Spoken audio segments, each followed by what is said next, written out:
Ila haratin Nabi Mustafa Rasulillah sallallahu alaihi wasallam. Ulumul Fatihah.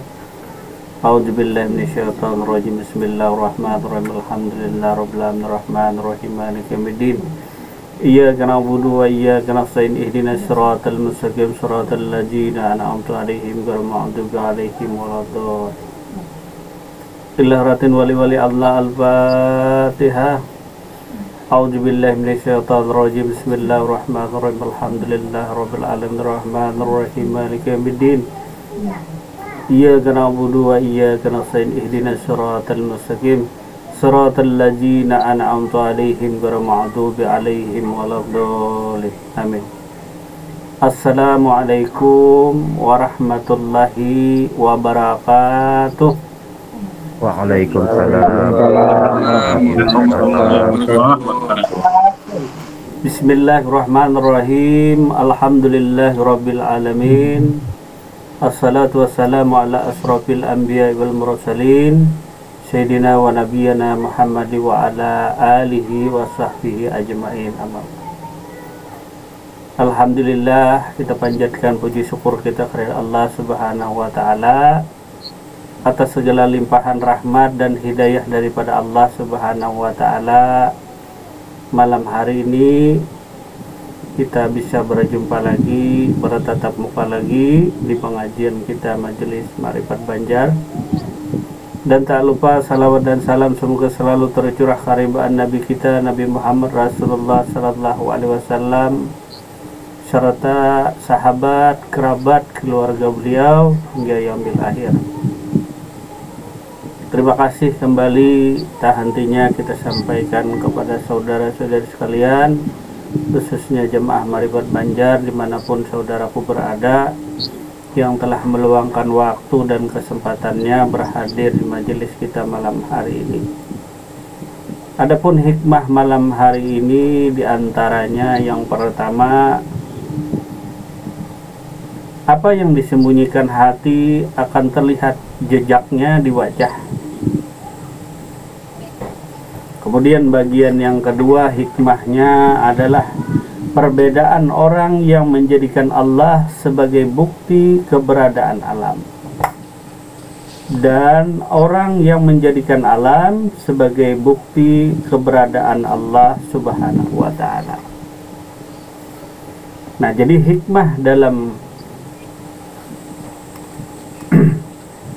Al-Hikam malam hari ini, dalam Syarah Al-Hikam malam hari ini adalah perihal yang berkenaan dengan hati yang mana akan terpancar jejaknya atau terlihat jejaknya di wajah daripada diri insan manusia. Jadi kalau kita hendak mengetahui sesuatu pada diri insan tadi, maka apa yang ada di hati, di perasaannya itu akan tergambar jejaknya di wajah tadi. Nah, di luar daripada yang kemarin kita ceritakan orang penyandiwaraan, laksana orang main drama dan lain sebagainya. Nah, dia bisa memanipulasi wajahnya. Jadi raut wajah atau mimik muka dapat dia rubah walaupun perasaannya waktu itu tidak sesuai dengan apa yang ditampilkannya di wajah. Nah, jadi berbeda halnya tadi. Nah, hal yang demikian tadi mungkin orang tersebut karena dia melakukan lakon, melakukan sebuah acting yang ditunjukkannya tadi kepada pementasan, berbeda dengan keadaan alami, keadaan diri kita normal di luar daripada drama atau panggung sandiwara ataupun yang lainnya. Nah, maka apa yang tersembunyi di hati akan nampak di wajah. Nah, jadi yang tersembunyi di hati akan terlihat jejaknya di wajah. Inilah hikmah pada malam hari ini tadi. Makrifat dan cahaya ilahi yang ditetapkan Allah di dalam hati seseorang pasti akan muncul pada penampilan lahirnya. Nah, hal ini berhubungan dengan ma'rifatullah, perkenalan dirinya dengan Allah Subhanahu wa ta'ala, perjumpaan dirinya dengan Allah Subhanahu wa ta'ala. Jadi makrifat dan cahaya ilahi yang ditetapkan Allah di dalam hati seseorang pasti akan muncul pada penampilan lahirnya atau zahirnya, pada wajah dan anggota tubuh lainnya. Ini adalah tanda untuk mengenali keadaan seorang murid menuju Allah Subhanahu wa ta'ala. Karena tampilan lahir adalah cerminan dari keadaan batin. Bagi orang-orang yang ingin berteman dan berkumpul dengan seorang murid, penampilan lahirnya ini bisa menjadi pertanda.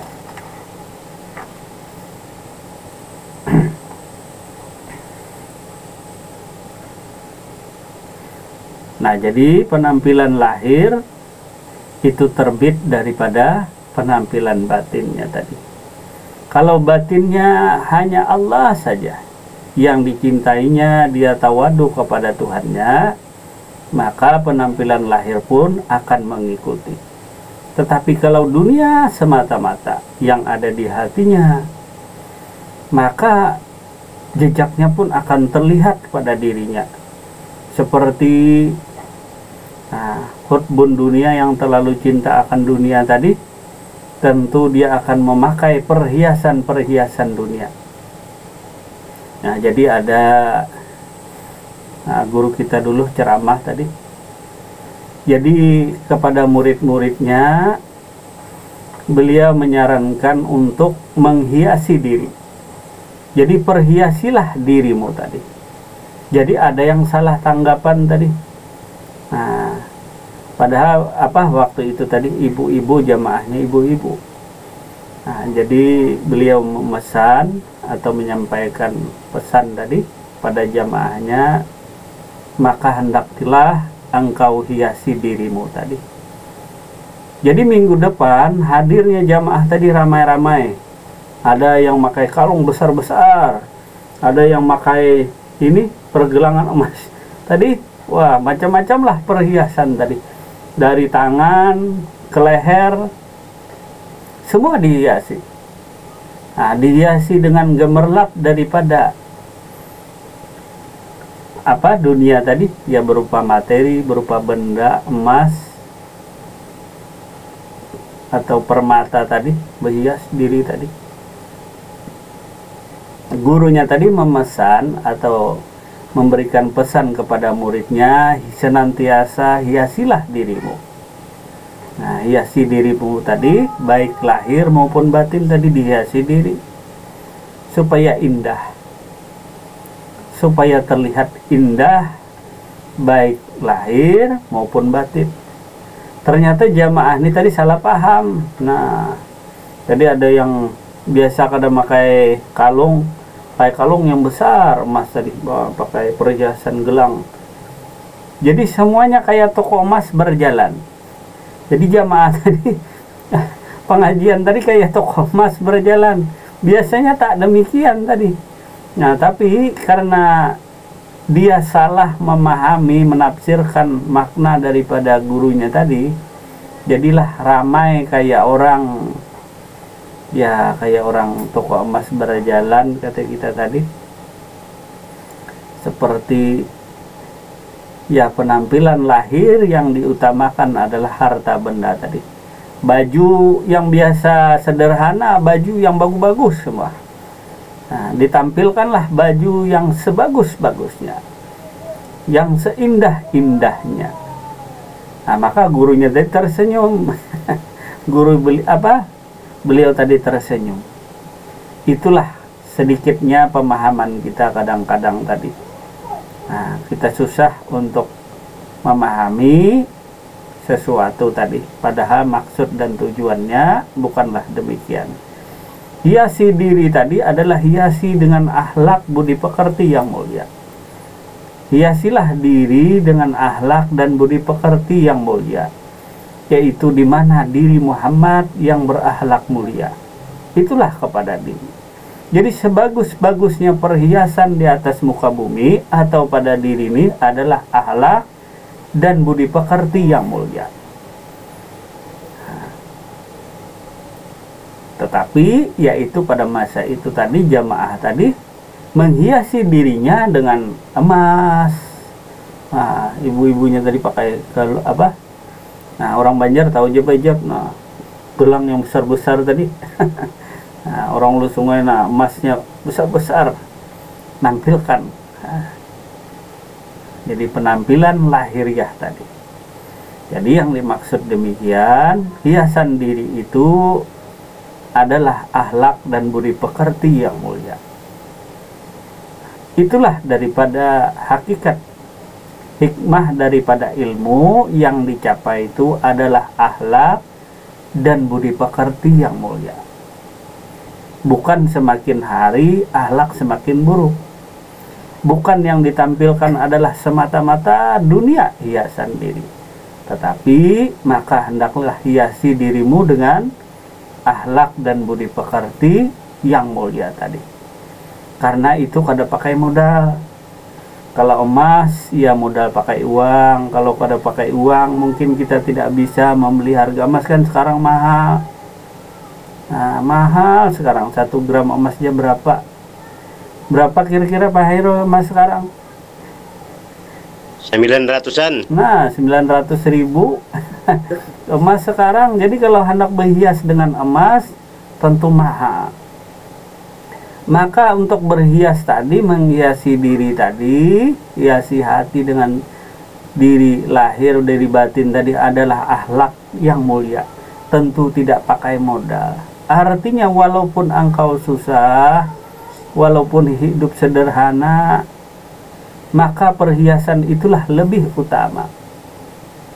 Bukan perhiasan berupa materi atau benda. Nah, jadi hiasan yang utama adalah akhlak dan budi pekerti yang mulia.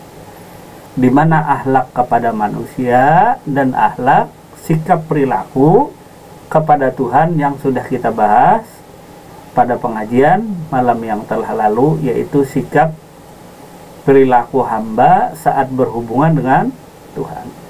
Begitu juga sikap dan perilaku hubungan sesama manusia, yaitu hablum minan nas. Nah, jadi kalau orang suka bohong akan terlihat pula jelas. Jadi manusia tuh kalau suka bohong, nah, akan terlihat pula jelas tadi. Nah, jadi manusia yang suka bohong biasanya pembicaraannya tadi ya terlalu hampir 100% istilah kata akan nampak terlihat jelas bagi diri kita tadi. Nah, jadi orang yang suka berbohong dan lain sebagainya pun akan nampak terlihat, yaitu dia selalu mungkin jadi bicaranya terlalu berlebih-lebihan tadi. Nah, begitu pula hal yang lainnya tadi. Jadi Allah tuh maha tahu akan segala sesuatu, baik yang tersembunyi tadi dalam hatimu dan lain sebagainya tadi. Nah, bagi seorang yang arif billah, dia sebenarnya tidak memiliki ilmu apa-apa atau ilmu laduni dan lain sebagainya. Ilmu laduni tadi yang langsung datang daripada Allah. Nah, kalau yang tadi yang manusia suka bohong dan lain sebagainya mungkin ada dalam ilmu psikologi, akan terlihat pada sikap dan perilaku diri. Nah, contoh aja orang polisi, orang penyidik tadi tahu yang mana orang bohong, yang mana tidak, tentu akan nampak. Begitu pula yang perihal dari hikmah malam hari ini pun, apa yang disembunyikan di hati akan terlihat jejaknya di wajah. Nah, mungkin seorang penyidik polisi, dia akan lebih mengerti dan paham keadaan manusia. manusia ini apakah berbohong, apakah tidak. Mungkin ini agak kena flow ya Poti ya. Nah, jadi mohon maaf, ini bawaan lahiriahnya sudah istilah mobil ya, inilah sudah kena dingin, kena cuaca berubah. Nah, jadi sebenarnya yang menampakkan segala sesuatu itu Allah. Jadi sesuatu itu yang menampakkan adalah Allah Subhanahu wa Ta'ala, yang memberitahu adalah Allah. Jadi rahasia untuk kasab sebenarnya mudah jika engkau hendak melakukan, tapi ini bukan tujuan. Jadi seseorang hendak kasab, maka apa yang di hatinya tadi hanya Allah saja. Syarat utama tadi. Jahiru Rabbi batinu abdi. Maka apa yang ada di batinmu, turutilah kehendaknya tadi. Tentu kehendaknya sesuai dengan syariatnya Muhammad, yaitu akhlak dan budi pekerti yang mulia. Nah, kalau hendak kasab tadi, kasab, cuma ini bukan tujuan. Cuma kalau hendak, kalau mau tadi, ilmu kasab itu artinya siapapun bisa memiliki. Kasab itu sebenarnya adalah hamba yang tawadu kepada Tuhannya, hamba yang mahabbah kepada Tuhannya. Dia yang mengikuti apa yang diperintahkan Tuhannya. Jadi bila hatinya berkehendak sesuatu di batinnya tadi, maka itu akan segera dia laksanakan. Laksanakan terus apa yang menjadi kehendak batin tadi, maka disinilah menyingkap takbir daripada segala sesuatu yang disebut dengan kasab tadi. Kasab tadi dimana engkau melihat yang sesuatu atau mengetahui sesuatu yang tidak engkau ketahui ataupun orang lain ketahui tadi. Di mana kasab di sini adalah terbukanya hijab diri, sehingga sesuatu tadi akan terlihat nampak, terlihat jelas tadi.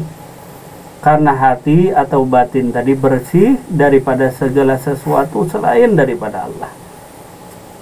Nah, jadi kalau hendak kasab tadi, ikutilah geritik hatimu tadi, atau yang disebut kemarin disebut Jahiru Rabbi batinu abdi.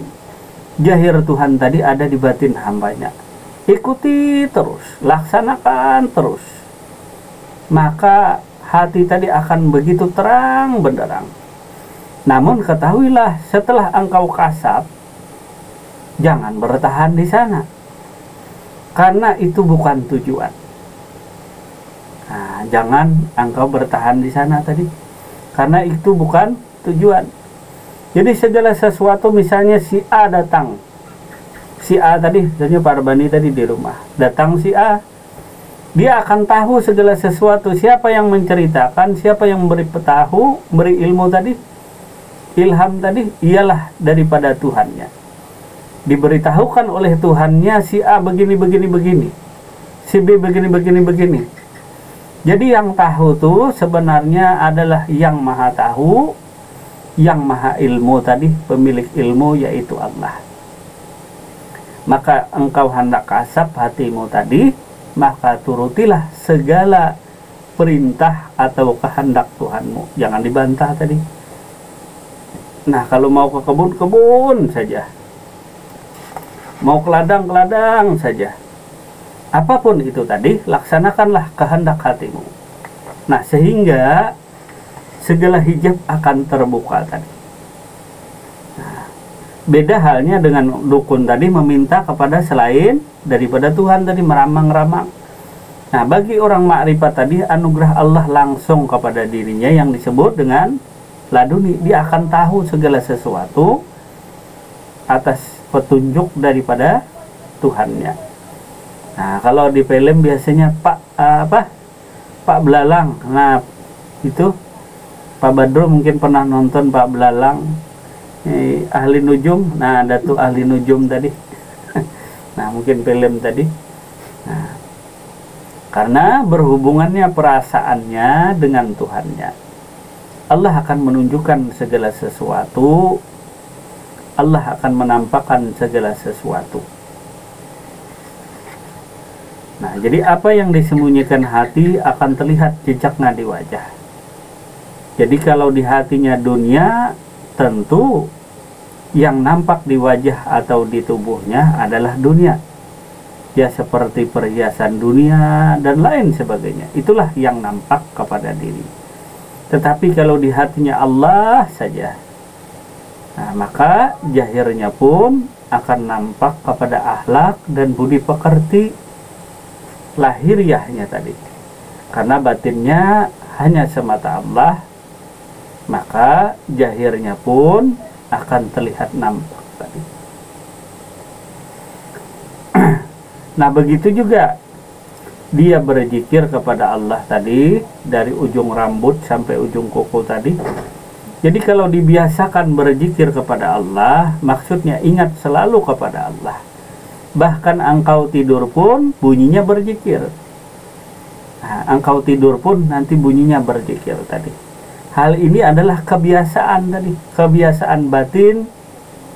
Nah, zikir tadi mulai dari la ilaha illallah, atau Allah, Allah, Allah, atau Allahu Allah, Allahu Allah. Nah, jadi mohon maaf bagi orang yang tidak sependapat tentang zikir Allah Allah atau hu tadi. Nah, ada yang menyatakan bahwa zikir Allah Allah itu tidak boleh dan lain sebagainya tadi. Ya, silahkan, itu pemahamannya tadi. Nah, jadi ada yang katanya zikir Allah Allah itu tidak ada, tidak diajarkan, atau Allahu Allah tadi. Nah, dan banyak lagi zikir yang lainnya seperti illallah, illallah. Nah, jadi seperti tarikat Imam Junaidi Al-Baghdadi, nah, biasanya ada zikir illallah, illallah, illallah, illallah. Nah, kalau kebiasaan tadi, itulah yang terjadi, itu nampak pada wajah atau pada tubuh kita tadi, anggota batang tubuh.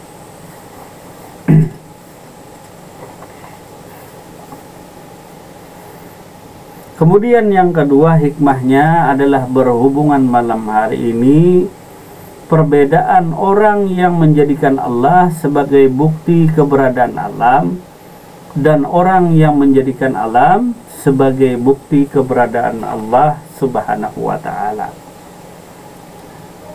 Nah, diulangi tadi, kalau hendak terbit kasab pada diri, maka hiasilah dirimu hanya Allah saja. Ketika engkau benar-benar beriman, maka laksanakanlah segala perintah itu tadi.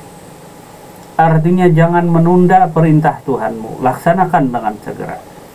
Disinilah engkau dapat yang namanya kasab tadi, segala petunjuk daripada Tuhanmu, nanti engkau akan merasakan. Nah, seperti cerita kita dulu waktu kita jualan sayur tadi. Nah, berbagai perihal macam ilham petunjuk yang langsung diberikan Allah kepada diri. Begitu juga kepada dirimu tadi. Misalnya waktu kita jualan, wahai hambaku, kata Allah. Nah, jadi Tuhan tadi menyampaikan petunjuk kepada hambanya. Wahai hambaku, jangan dihutangi orang ini, nah. Jangan dikasih hutang orang nih. Padahal jual sayur, apa modal jual sayur tadi? Untung jual sayur berapa? Nah, kata Tuhan tadi, Tuhan yang dekat dengan diri tadi. Jadi kata Tuhan tadi menunjukkan kepada si hamba, jangan dihutangi, jangan dikasih hutang si aneh. Kalau engkau kasih hutang, dia tidak akan pernah bayar. Nah, jadi bimbang, orang ini merayu-rayu, nanti paman kita akan bayar. Tenang saja paman, bulan depan kita gajian, bentar lagi kita gajian, berbagai macam lah. Dia mimik muka, wajah nih wajah yang begitu ngasih orang percaya. Artinya dia menciptakan wajahnya supaya kita tuh yakin dan percaya bahwa dia benar-benar sungguh-sungguh. Nampak batang tubuhnya, wajahnya, mimik mukanya tadi terlihat begitu meyakinkan. Namun batin tadi yang berhubungan dengan Tuhan tadi, kata Tuhan tadi menunjukkan kepada hambanya, jangan engkau kasih, jangan diberi hutang orang nih, jangan dikasih hutang. Orang nih sebenarnya ya suka bermain hal demikian tadi, artinya suka nakal, istilah kata kita tadi, ya suka hutang cuma tidak pernah mau membayar. Nah, ini orang curang. Namanya hamba ingin membuktikan kekuasaan Tuhannya tadi. Dia pembeli tadi merayu terus. Nah, nanti saya akan beli berapa utang ini. Nah, lalu kita kasihlah hutangan tadi. Lalu kata Rab Tuhan tadi kepada diri tadi, nanti engkau akan tahu. Nah, orang ini pembohong, sebenarnya dia adalah pembohong, pendusta tadi. Nah, nunggu minggu depan tak ada, sampai bulan depan pun tak ada. Ada lagi orang sayur di belakang. Nah, dia apa? Itu dipanggil tukang sayur yang di belakang, kita lewat, dibiarkan tadi. Nah, kita lihat, oh ternyata kalau ngutangnya dengan kita, nah kalau punya uang dengan orang lain. Nah, ternyata Allah menunjukkan kepada diri kita, ya benarlah keadaan perihal si manusia tadi. Jadi Allah Subhanahu wa Ta'ala tadi selalu memberikan petunjuk kepada diri kita, gimana kita tadi yakin atau percayakah kepada perintah Tuhanmu, kepada apa yang diberikan ilham petunjuk kepada diri kita. Nah, mungkin ceritanya banyak lagi tadi. Nah, ya mungkin dicerita aja pejap supaya tidak ngantuk tadi. Dulu kita juga jualan sayur, nah, ada proyek jembatan tuh, ada jembatan. Nah, ya dikasih. Nah, pertama-tama 2-3 kali, ya normal. Nah, setelah itu dia besar-besar lalu ngutang katanya. Nah, 1 minggu bayar, 2 minggu bayar. Nah, pas numpuk-numpuk katanya tenang saja mobil saya ada. Nah, iya namanya tukang sayur modal sepeda motor. Nah, jadi di total utangnya 12 juta. Utangnya tadi 12 juta. Padahal Tuhan tadi sudah menerangkan kepada diri tadi. Artinya inilah manusia.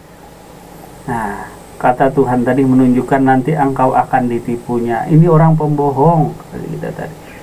Ya, itulah manusia tadi. Lalu hendak dibuktikan pula apakah benar kalam Tuhan tadi kepada diri si hamba tadi. Nah, yang menguji ini hambakah Tuhan kah sebenarnya tadi? Nah, kira-kira hambakah Tuhan kah Bejam? Jadi mukanya manis, masam. Nah, manis cuma masam. Artinya dia pasang muka manis. Nah, tapi ada masamnya tadi, ialah kebohongan yang diciptakannya tadi. Nah, mukanya manis, masamnya tadi ya hatinya. Sudah pula diperingatkan Tuhan tadi kepada diri si hamba. Tapi si hamba ini hendak membuktikan apakah benar kalam Tuhan tadi, apakah tidak. Nah, jadi janji 1000 janji tadi, yang namanya janji itulah. Nah, apalagi hutang piutang yang tak ada hitam di atas putihnya. Nah, kaburlah orangnya tadi.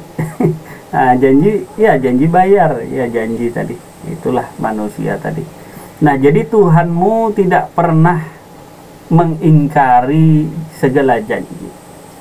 Tetapi insan manusia tadi adalah yang bisa ingkar, bisa berbohong dan lain sebagainya.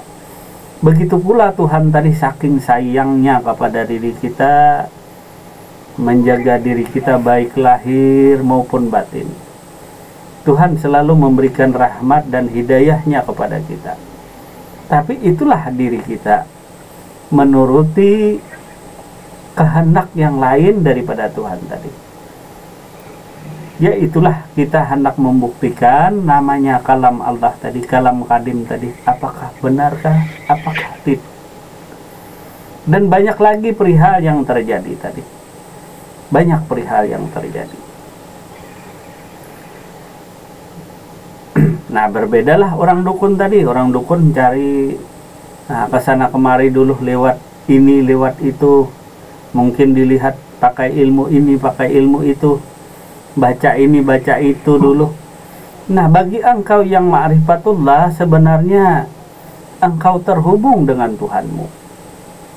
Dimanapun engkau berada, engkau selalu terhubung dengan Tuhanmu.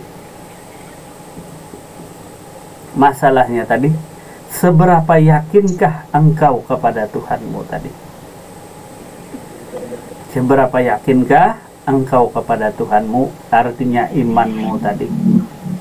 Nah, jadi dari beberapa pengalaman yang telah lalu tadi, bahwa Allah tadi benar-benar mencintaimu, bahwa Allah tadi benar-benar menyayangimu.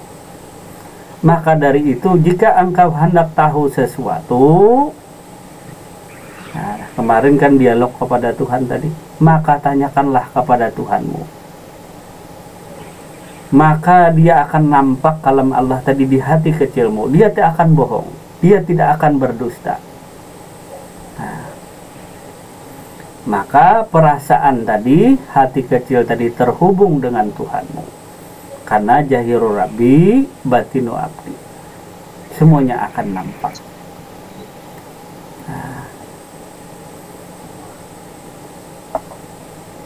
Nah, jadi rayuan di luar tadi, nah itu yang merayu bejab. Nah, sebenarnya batin tadi tetap terhubung dengan Tuhan. Nah, ya macam-macam lah perihal yang terjadi. Begitu juga, nah, kepada saudara jamaah sekalian mungkin pernah mengalami hal yang demikian. Yang mana batinmu sudah berat. Artinya batin, perasaan hati kecilmu ini berat. Merasa sesuatu. Seperti seorang perempuan, seorang ibu-ibu, seorang istri, tentu perasaannya begitu halus kepada suaminya. Ketika suaminya berangkat atau apapun, dia akan terhubung. Begitu juga dengan Tuhan sebenarnya tadi. Lalu kata istilah awam tadi, itu ada istilah firasat dan lain sebagainya. Tapi sebenarnya tadi itulah ilham petunjuk Allah yang langsung kepada diri.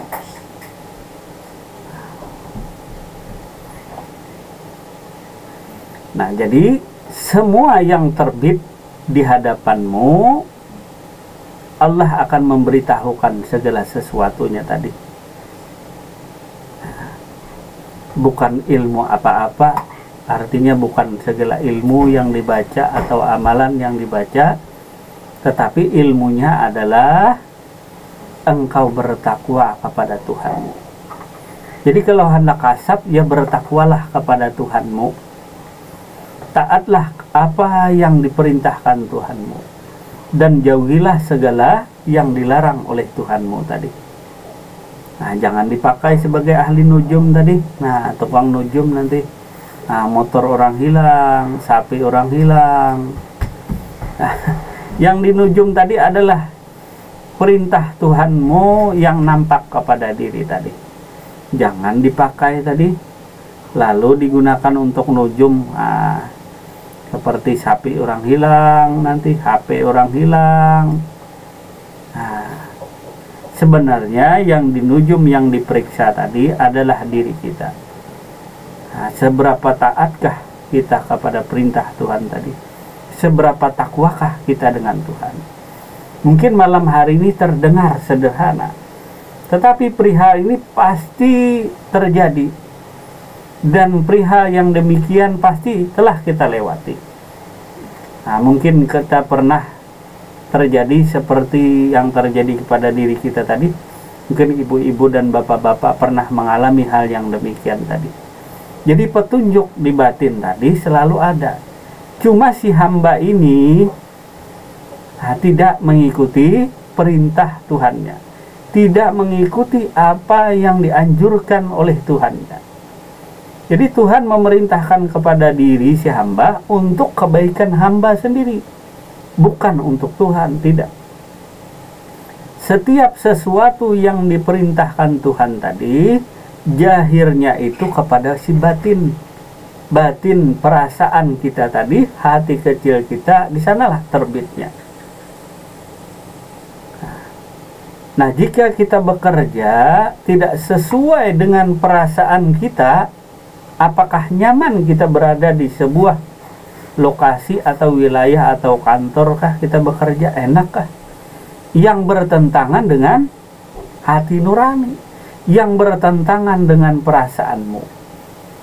Nah, jadi sesuatu yang bertentangan dengan hati nurani, di mana hati nurani tadi adalah terbitnya kalam Allah, jahirnya daripada kalam Allah. Maka bila kita bekerja di lokasi pekerjaan tadi yang bertentangan dengan hati nurani, tentu tak nyaman. Badan pun tak enak, pikiran pun tak nyaman. Bila kita bekerja tidak sesuai dengan perasaan kita. Nah, perasaan kita tidak menyenangkan, kita paksa untuk bekerja di sana, tentu tak nyaman.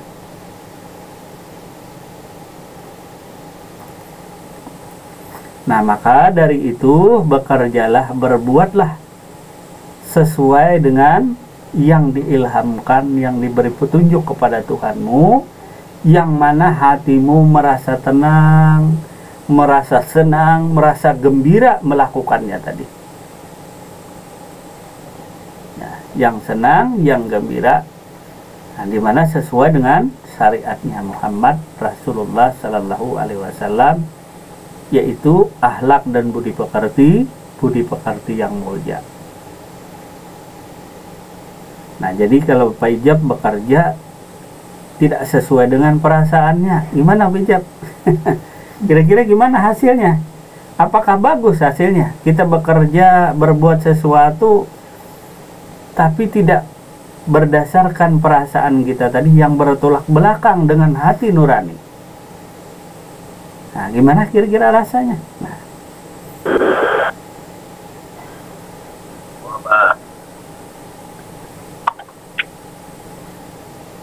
ya.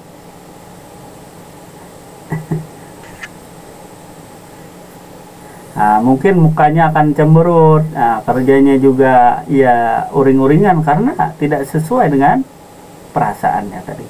Ya rasa tertekan, rasa tidak enak untuk melakukan pekerjaan tadi. Nah, misalnya hatimu tidak nyaman untuk menipu orang tadi. Nah, lalu karena engkau ikut teman tadi, nah, karena berteman tadi, ikut dengan teman yang suka menipu orang, berteman misalnya, karena engkau tadi bertolak belakang dengan perasaanmu, tentu engkau tak enak untuk melakukan hal demikian tadi, karena batinmu menolak tadi, perasaanmu menolak. Nah, dari itulah di dalam kita bekerja atau disebut beramal sesuai dengan apa yang diperintahkan Tuhanmu, yang mana perintah Tuhan tadi jahir atau nampaknya di batin hambanya. Nah, nampak jahir di batin hambanya. Kalau cerita masalah ditipu orang dan lain-lain sebagainya, itu hanya sebagai misal, sebagai contoh. Nah, hanya sebagai contoh, sebagai misal. Yang mana hikmahnya di sini adalah engkau senantiasa bekerja atau beramal sesuai dengan perasaan, sesuai dengan kalam ilahi tadi, sesuai dengan kejahiran kalam Tuhan yang ada di batin atau di perasaan. Jadi setiap manusia, setiap insan tentu memiliki perasaan. Nah, kalau tak memiliki perasaan, nah, itu apa namanya Bejab? Kalau tak ada perasaan kira-kira apa?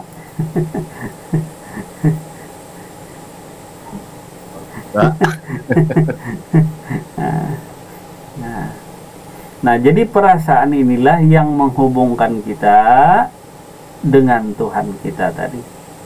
Nah, yang menghubungkan kita si hamba dengan si Tuhan tadi, yaitu terhubung dengan perasaan. Maka dengan perasaan itu tubuh menjadi nyaman untuk berbuat sesuatu. Nah, kalau orang terpaksa untuk berbuat sesuatu karena takut akan sesuatu tadi, takut akan dihukum, takut akan masuk neraka, ini sesuatu perbuatan yang tidak berdasarkan dengan perasaan cinta, berdasarkan ketulusan, tapi ada unsur ketakutan lain tadi, ada unsur keterpaksaan. Nah, maka dari itu di dalam beribadah janganlah sampai terpaksa atau ada tujuan lain selain daripada Tuhanmu. Kemudian kita lanjutkan malam hari ini, hikmahnya adalah perbedaan orang yang menjadikan Allah sebagai bukti keberadaan alam dan orang yang menjadikan alam sebagai bukti keberadaan Allah Subhanahu wa ta'ala. Kemarin yang disebut dengan alam, nah jadi yang disebut dengan alam adalah selain daripada Allah. Selain daripada Allah itu disebut dengan alam. Adapun Allah itu hurufnya alif, lam awal, lam akhir, huruf ha. Lalu ada huruf sabdu di atasnya. Dan huruf tasdid alif satu di atasnya. Jadi berbunyi Allah. Alif, lam awal, lam akhir, dan huruf ha. Lalu bertulis alif, lam, lam, ha. Allah. Nah, jadi Allah itu dalam tauhid ada keesaan. Ya, jadi alifnya tadi menunjukkan alif berjumpa alif itu keesaan zat Allah. Nah, ini mungkin berapa kali kita ulang lah. Nah, cuma malam hari ini diulang supaya kita mengenang yang lalu. Nah, tak masalah kan Bejab mengulang yang masa lalu. Nah, artinya demi kebaikan dirimu sendiri tadi. Jadi yang namanya Allah, alif berjumpa alif itu tauhidul zat. Nah, alif itu dalam aksara Arab disebut ana. Alif tadi adalah satu atau esa. Keesaan zatku atau zatku kata Allah. Alif berjumpa lam sifatku kata Allah. Alif berjumpa lam akhir asmaku kata Allah. Alif berjumpa ha af'alku kata Allah. Nah, maka alif berjumpa alif tadi disebut dengan tauhidul zat. Keesaan zat Allah Subhanahu wa ta'ala. Kemudian alif berjumpa lam awal, keesaan sifatnya Allah. Kemudian alif berjumpa lam akhir disebut tauhidul asma, artinya keesaan asmanya Allah. Kemudian alif berjumpa huruf ha, itu keesaan af'alnya Allah. Maka bunyinya tadi Iqra bismi rabbikal ladzi khalaq. Bacalah dengan nama Tuhanmu. Nama Tuhanmu apa? Allah. Alif, lam awal, lam akhir, huruf ha. Allah, inilah yang dibaca kepada diri, kepada alam. Jadi membacanya kepada diri kita dan kepada alam semesta. Bacalah itu dalilnya adalah Allah. Apapun segala sesuatu tadi yang kau lihat, yang kau dengar, dan lain sebagainya, maka bacalah semua itu dengan nama Tuhanmu, yaitu Allah. Allah tadi apa? Lalu kita baca alif berjumpa alif, lam awal, alif berjumpa lam awal, alif berjumpa lam akhir, alif berjumpa ha, Allah. Maka bacalah keesaan zatku itu kepada dirimu dan kepada alam. Lalu dibaca keesaan daripada zat Allah, lalu kita baca kepada diri kita, kepada alam tadi, bahwa tiada zat lain kecuali hanya zat Allah. Kemudian dibaca lagi alif berjumpa lam awal.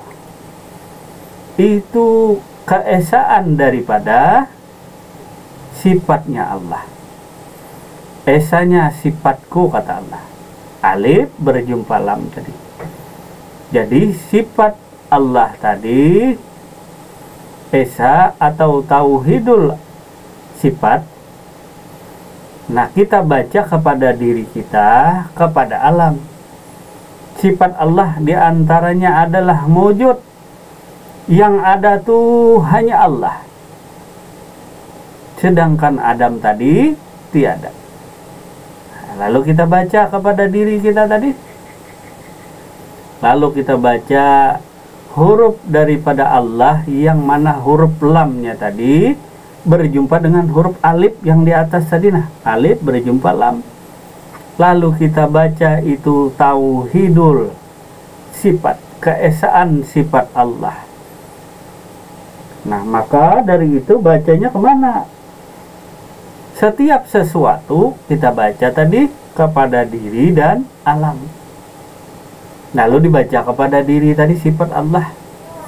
Sifat yang pertama sudah sepakat bahwa sifat yang pertama adalah wujud. Wujud artinya adanya Allah. Nah, kalau masalah wujud sudah jelaslah bijak berapa malam kemarin. Nah, sudah berapa kali lah. Nah, cuma diulang lagi tadi karena supaya mengulang, supaya lebih tajam lagi diasah. Bahwa tiada yang wujud, tiada yang ada kecuali hanya Allah. Jadi ulama tauhid sepakat sifat yang pertama diletakkan nomor 1 adalah wujud, adanya Allah. Yang pertama itu sifat yang diletakkan adalah wujud, adanya Allah. Kita baca kepada diri, kepada alam tadi. Karena Iqra bismi rabbikal ladzi khalaq. Bacalah dengan nama Tuhanmu. Apa yang dibaca? Ya diri, ya alam semesta. Lalu dibaca huruf alif berjumpa lam tadi, keesaan atau tauhidul sifat, dibaca pada diri ini tadi, bahwa yang bersifat wujud hanya Allah, yang bersifat ada hanya Allah, yang lain tiada. Yang lain tadi disebut dengan Adam. Nah, Adam tadi artinya tiada. Yang tiada jangan diadakan, yang ada jangan ditiadakan. Nah, yang ada tuh adalah wujud, yang ada tuh hanya Allah. Yang tiada adalah Adam. Nah, ada berapa kali bejeblah. Nah, tapi biar diulang-ulang. Nah, bisa aja kita lupa. Nah, bisa aja kita tertinggal tadi. Nah, inilah salah satu dari sifat Allah. Sifat Allah 20 yang wajib, yang harus 1 yang jaiz tadi, yang mustahil 20 tadi. Tapi secara sederhana disederhanakan lagi menjadi sifat 7 tadi.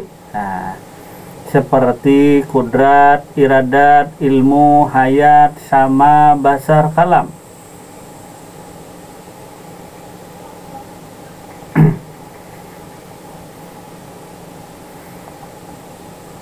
Nah, jadi sampai mana tadi Bejab? Alif berjumpa dengan lam.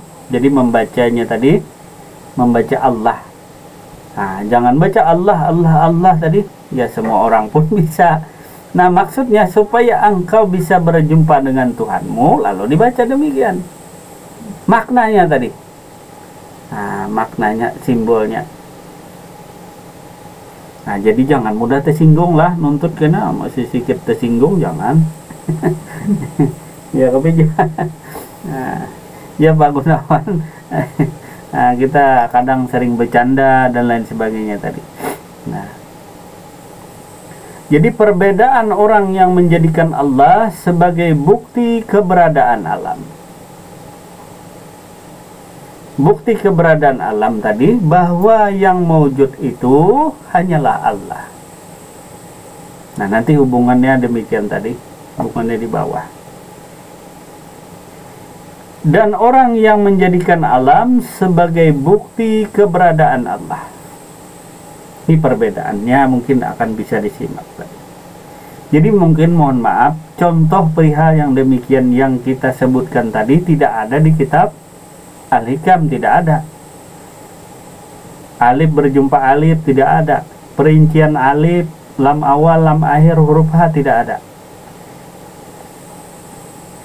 Betapa jauh bedanya antara orang yang berdalil bahwa adanya Allah menunjukkan adanya alam, dan orang yang berdalil bahwa adanya alam menunjukkan adanya Allah.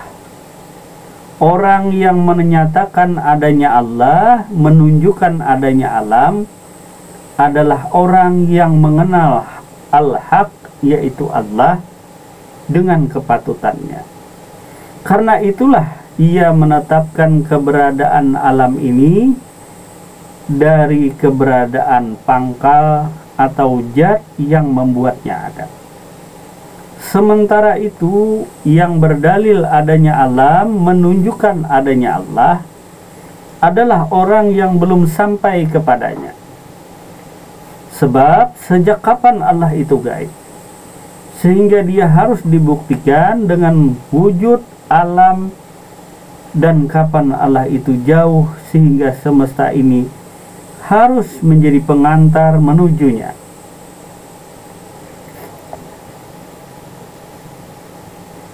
Nah, kembali kita tadi ke uraian kita tadi supaya terhubung tadi. Ya, ada yang berdalil Allah sebagai bukti keberadaan alam, ada yang berdalil alam menunjukkan keberadaan Allah. Nah, kembali kita membaca nama Tuhan tadi, Allah, sampai kepada kita membaca alif lam, keesaan sifatnya Allah atau tauhidul sifat. Aku dengan sifatku, aku dengan sifatku, kata Tuhan. Aku dengan sifatku, maka nampaklah kepada diri tadi, di antaranya wujud. Jadi sifat nomor 1 adalah wujud. Ini kesepakatan bersama ulama tauhid, ulama ma'rifatullah, yang mengenal akan Allah subhanahu wa ta'ala. Mereka yang benar-benar arif, mereka yang benar-benar mengenal Allah subhanahu wa ta'ala, maka mereka meletakkan yang pertama itu adalah wujud, artinya adanya Allah. Pertama adalah wujud, adanya Allah, adanya zat Allah, adanya sifat Allah, adanya asma Allah, adanya af'al Allah. Yang ada itu wujud, yang ada itu Allah, yang berzat hanya zat Allah, yang bersifat hanya sifat Allah, yang berasma hanya asma Allah, yang beraf'al hanya af'al Allah. Jadi diletakkan nomor 1 tadi adalah wujud, adanya Allah. Maka ketika yang ada tuh hanya Allah, tentu yang lain artinya tiada, yaitu disebut Adam. Adam tadi artinya tiada. Kemudian sifat tadi terhubung lagi kudrat, artinya kuasanya Allah. Ada wujudnya, ada kuasanya. Yang wujud, yang ada tuh hanya Allah. Yang kuasa itu hanya Allah. Kemudian yang iradat, yang berkehendak tuh tiada lain daripada Allah pula. Kemudian tiada yang hidup kecuali hanya Allah. Mana ada alam? Nah, alam tadi terbit ketika adanya Allah, adanya wujud. Jadi adanya Allah dulu, ada wujudnya Allah dulu, baru ada wujudnya alam. Karena wujud alam tercipta daripada adanya Allah atau wujud. Nah, kembali kita kajian yang telah lalu. Alam itu misalnya kita sebutkan kemarin es batu. Nah, alam tuh disebut es batu. Atau alam tadi kurungan burung. Nah, kurungan burung dari bambu. Nah, disebut alam. Alam itu sebenarnya tiada. Yang ada tuh hanya bambu saja. Es batu itu tidak ada. Yang ada tuh hanya air semata. Dari adanya air, maka adanya es batu ini. Dari adanya bambu, maka ada kurungan burung. Dan lain sebagainya. Jadi yang wujud, yang ada itu adanya Allah. Adanya Allah menunjukkan adanya alam. Kemudian es batu tadi tentu menunjukkan adanya sang air. Kemudian kurungan burung dari bambu tadi menunjukkan adanya bambu. Nah, jadi perihalnya demikian tadi. Tentu kalau kita tidak mengenal zatnya Allah, kalau belum kita mengenal Allah, misalnya kita belum mengenal bambu, misalnya kita tidak mengenal air. Nah, orang Malaysia kan tahu kan, Ibu Ajita es batu, tahu kan? Nah, ya es air yang dimasukkan di dalam freezer, entah itu wadahnya gelas kah, masukkan air sana, masukkan di freezer. Lalu bentuk dan rupanya mengikuti gelas tadi. Nah, mengikuti gelas tadi. Dulunya air seluruhnya mengisi daripada gelas. Ya, anggaplah ini gelas. Nah, kalau bisa melihat ini gelas, berarti orang ini kasap. Nah, ini gelas, masukkan air, lalu dimasukkan dalam kulkas. Padahal mula-mula air tadi memisrai daripada gelas. Nah, dimisrai gelas tadi.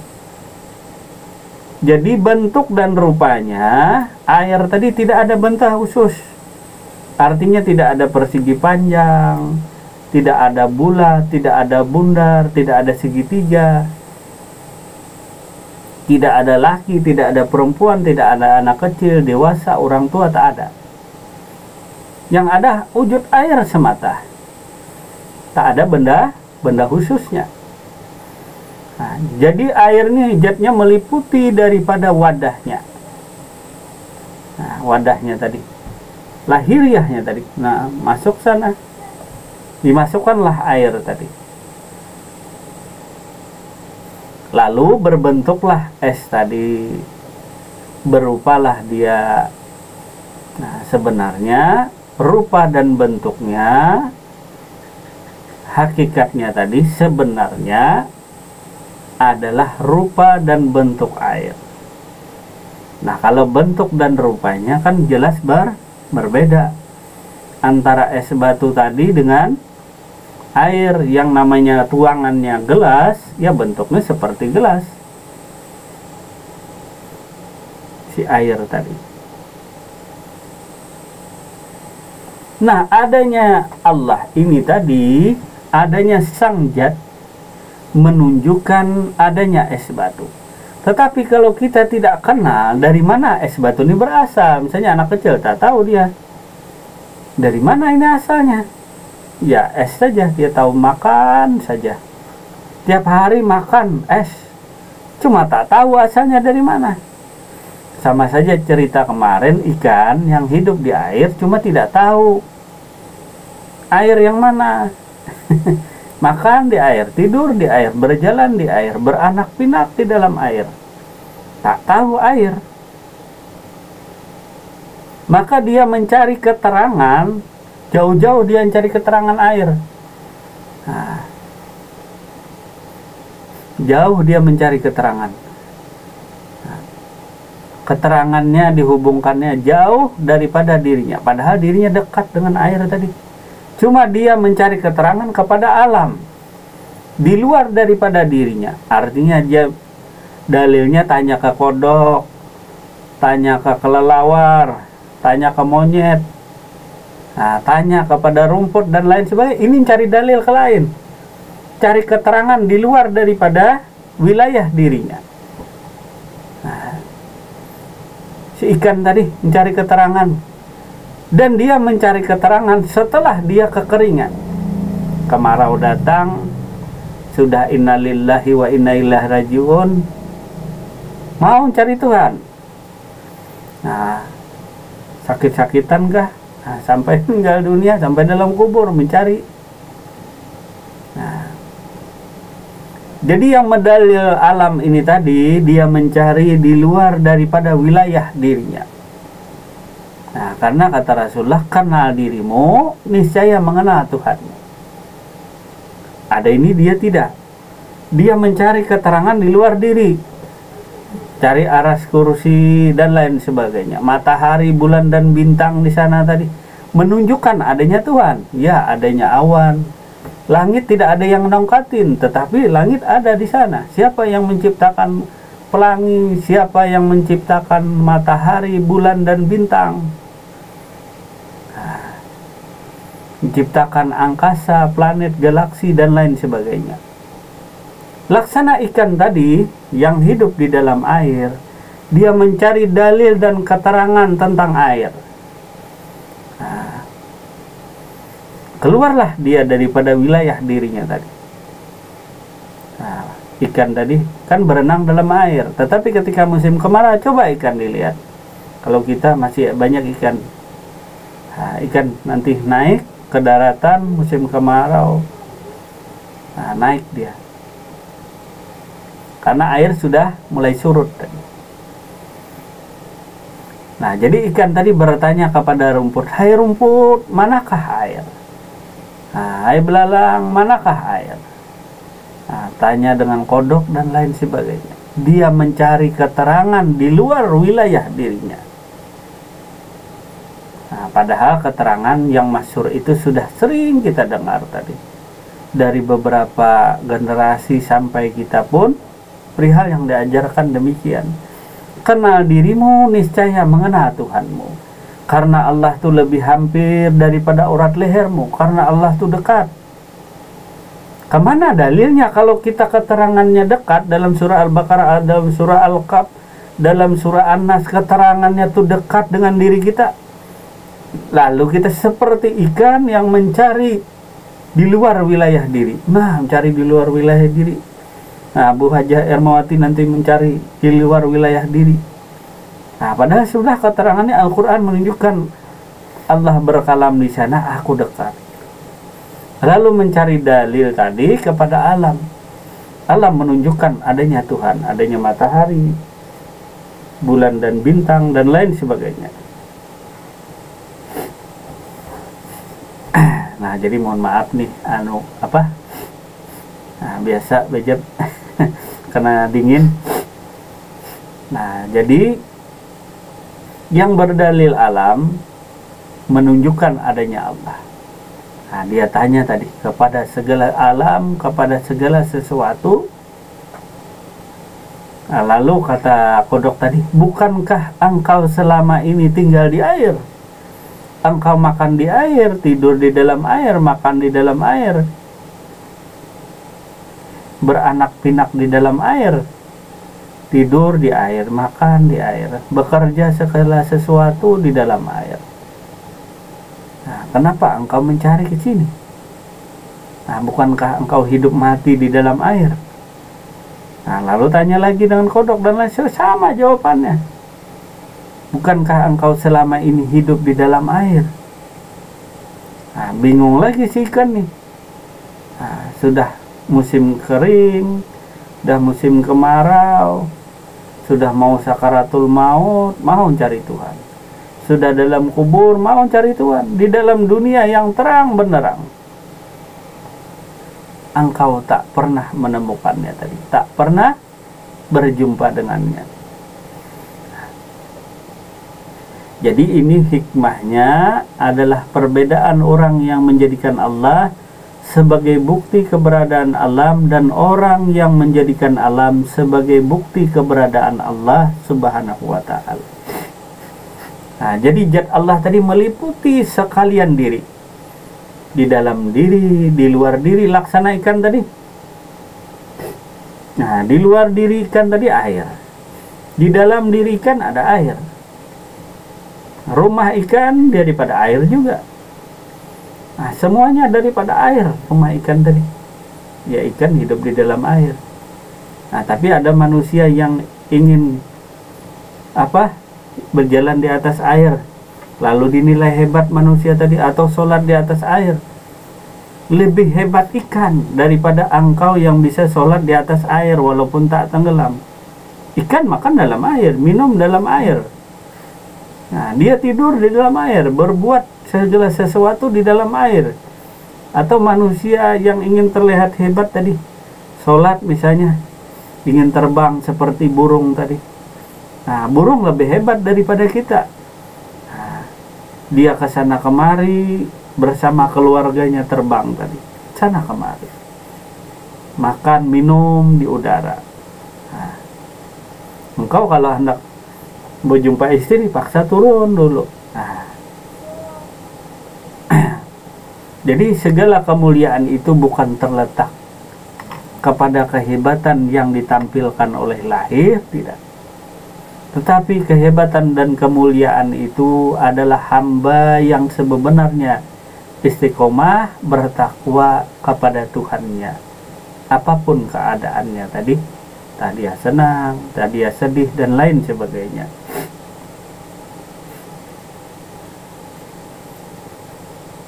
Nah, kemudian membacanya tadi, karena Allah dekat tadi dengan dirimu, tentu membacanya pun kepada diri. Karena keterangannya tadi Allah dekat dengan diri, bacalah dengan alif lam lam ha tadi. Lalu bersambung tadi, alif berjumpa lam awal, itu keesaan daripada sifatnya Allah. Baca kepada diri ini. Yang kuasa tiada lain daripada Allah. Yang wujud tadi kan yang ada hanya Allah. Sifat nomor 1. Kemudian yang kuasa tiada lain daripada yang mewujud itu sendiri. Tiada lain daripada Allah. Yang berkehendak tiada lain daripada Allah. Yang hidup tiada lain daripada Allah. Yang melihat, yang mendengar, yang berkata-kata tiada lain daripada Allah Subhanahu wa ta'ala. Lalu makhluk ini apa? Makhluk ini adalah sebagai sandaran saja, sebagai mazhar saja, sebagai kenyataan daripada wujudnya Allah Subhanahu wa ta'ala. Kenyataan atau tajalli daripada Allah. Tajalli daripada Allah Subhanahu wa ta'ala. Seperti tajallinya air kepada es batu. Seperti nyatanya air tadi yang nampak tajalli kepada es batu. Itulah laksana, contoh dan misal Allah tajalli kepada si hamba atau kepada si makhluk. Es batu tadi hanyalah sebagai mazhar, sebagai sandaran, sebagai kenyataan. Kenyataan zat Allah, kenyataan sifat Allah, kenyataan asma Allah, kenyataan af'al Allah Subhanahu wa ta'ala. Itulah hamba. Itulah sebenarnya insan, kenyataan daripada Allah Subhanahu wa ta'ala.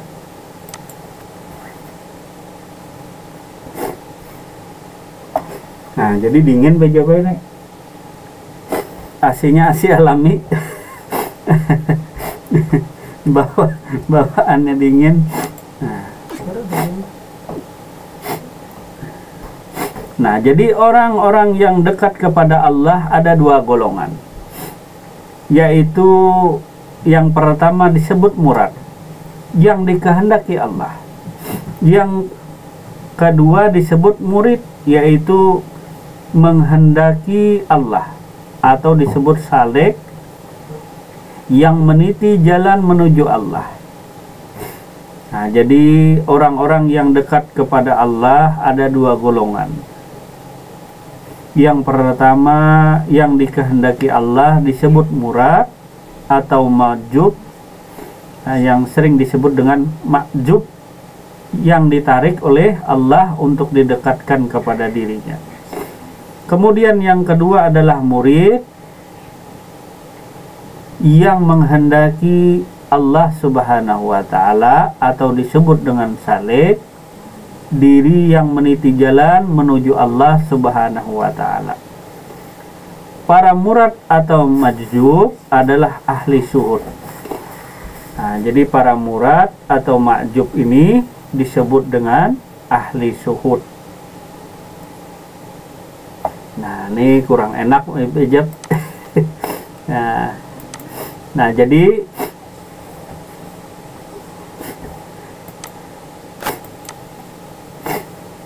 jadi murad atau salik, perjalanan mereka menuju Tuhan masing-masing terhalang akibat pandangan mereka terhadap dunia dan alam semesta. Di mata mereka semesta teramat lahir, sedangkan Allah itu gaib. Mereka tidak melihatnya. Karena itu mereka berdalil bahwa wujud alam semesta ini membuktikan wujud Allah Subhanahu wa ta'ala. Sementara itu para murad atau ma'zub, mereka langsung didekati Allah dengan wajahnya yang mulia. Allah akan mengenalkan dirinya kepada mereka, karena itu mereka pun akan mengenalinya. Semua makhluk dan alam semesta akan hilang dari pandangan mereka, karena mereka berdalil bahwa wujud Allah adalah bukti daripada wujud semesta. Mereka itulah kaum arif, mereka yang termasuk orang-orang yang didekatkan Allah kepadanya. Nah, sekiranya malam hari ini cukup sampai di sini dulu, karena kondisi kita kurang memungkinkan tadi. Jadi pengajian kita cukupkan sampai di sini dulu.